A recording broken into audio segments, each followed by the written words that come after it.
తులసీమాత ఎవరు? తులసీమాత విష్ణుమూర్తిని ఏమని శపించింది? అదేవిధంగా తులసీమాత భర్త ఎవరిని పెళ్లి చేసుకుందో కూడా తెలుసుకుందాం. వృంద అనే అమ్మాయి చాలా అందమైనది, అనుకువ కలిగిన అమ్మాయి. ఆమె కాలనేమి అనే రాక్షసుడి కూతురు. ఆమెకు శ్రీ మహావిష్ణువు అంటే ఎంతో ప్రాణం. ఆయనకు పూజ చేయనిది పచ్చి గంగ అయినా ముట్టేది కాదట. నిత్యం విష్ణు ఆరాధనలో మునిగిపోయేది. అటువంటి ఉత్తమురాలికి జలంధర్ అనే యువకుడితో వివాహం జరిగింది. పరమ త్రినేత్రుడు అంటే శివుడు మూడో కన్ను నుంచి వచ్చి అగ్నిలోంచి పుట్టినవాడు జలంధరుడు. అమిత శక్తివంతుడు. ఈ జలంధరుడు వృందను ఇష్టపడ్డాడు. అసలు ఈ జలంధరుడు ఎవరో తెలుసుకుందామా? ఇంద్రుణ్ణి శిక్షించడానికి దావాగ్నికి శివుడు గంగాసాగరంలో దాచిపెట్టాడు.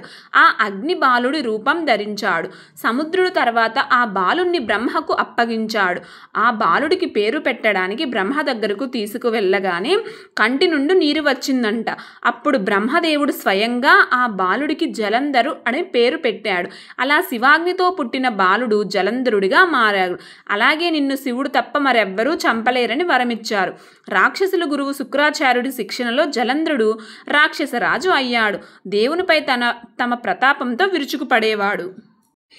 ఇదిలా ఉంటే ఓ సందర్భంగా వృందను చూసిన జలంధరుడు ఆమెపై మనసు పారేసుకుని మహావిష్ణువు భక్తురాలైన ఆమెను విధివశాత్తు వృందాకు జలంధరుకు వివాహం జరిగింది. ఆమెతో వివాహం భక్తి పవిత్రతతో అతని శక్తి మరింత పెరిగిపోయింది. దీంతో శివాగ్నిలో నుంచి పుట్టినవాడే అయినా శివుణ్ణి కూడా ఓడించగలననే గర్వం పెరిగిపోయింది.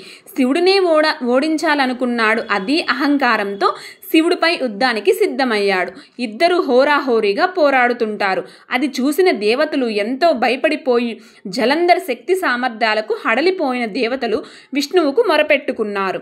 ఇంకేముంది, రంగంలోకి విష్ణుమూర్తి దిగుతాడు. దుష్ట శిక్ష రక్షణ కోసం, లోక కళ్యాణం కోసం ఎన్నో చేసిన ఆయన జలంధరుడి అంతం కోసం రంగంలోకి దిగక తప్పలేదు.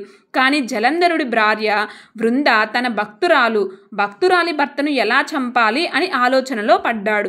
కానీ తప్పదు. జలంధర్ వల్ల దేవతలు పీడింపబడుతున్నారు. దుష్ట శిక్ష రక్షణ కోసం చేయకూడని పనికి పూనుకుంటాడు. జలంధర్ శివుడితో యుద్ధం చేస్తుండగా జలంధర రూపంలో విష్ణువు బృంద వద్దకు వెళ్తాడు. మహావిష్ణువు తాకగానే తన భర్త కాదని తెలుసుకుంటుంది. ఆమె పాతివ్రత్యం భంగం కావడంతో జలంధర్ శక్తి సన్నగిల్లుతూ ఉంటుంది. మరో పక్క తను ఆరాధించిన మహావిష్ణువే తనని మాయ చేశాడని ఎంతో బాధపడుతుంది. తన ఆరాధ్య దైవమైన విష్ణువుపై కోపం తెచ్చుకుంటుంది. తన పాతివ్రత్యం భంగం చేయడంపై ఆగ్రహించి వృంద మహావిష్ణువుని శపిస్తుంది. ఆమె మహాప్రతివ్రత కనుక దీంతో ఆమె శాపనార్థం సాక్షాత్తు మహావిష్ణుపై పనిచేస్తుంది. ఆమె శాపానికి గురైన విష్ణువు గండకీ నది సమీపంలో సాలగ్రామశిలగా మారుతాడు. అందుకే గండకీ నదిలో సాలిగ్రామ శిలని సాక్షాత్తు శ్రీ మహావిష్ణువుగా కొలుస్తారు. ఆ సాలిగ్రామంలో విష్ణు చక్రం, సూర్యుడి రూపాల్లో ఉంటాయి. ఇదిలా ఉంటే శివుడితో యుద్ధం చేస్తున్న జలంధర్ శక్తి తగ్గిపోవడంతో మహావిష్ణువు అస్త్రాలకు హతుడవుతాడు. భర్త మరణించాడని తెలుసుకున్న వృంద తీవ్ర మనస్తాపానికి గురవుతుంది. ఇక తన జీవితం ఎందుకు అనుకుంటుంది. అలా తన జీవితాన్ని ముగించుకోవాలనుకుంటుంది. వృంద తనువు చాలించే ముందు విష్ణుమూర్తి ఆమెను తులసిగా పిలుస్తాడు. నువ్వు చాలా గొప్పదానివమ్మా. నిన్ను భూలోకంలో కాదు దేవతలు కూడా కొలుస్తారు. సౌభాగ్యులకు సిద్ధంగా గొప్పదానిగా పూజలు అందుకుంటావు అని ఆశీర్వదిస్తాడు.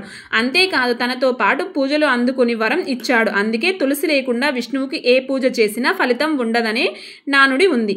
అందుకే ప్రతి ఒక్కరూ ఇంట్లో పూజలు తులసీమాత అందుకుంటుంది. ఇదండి తులసీమాత చరిత్ర. వీడియో నచ్చితే లైక్ చేసి, సబ్స్క్రైబ్ చేసి, షేర్ చేయండి.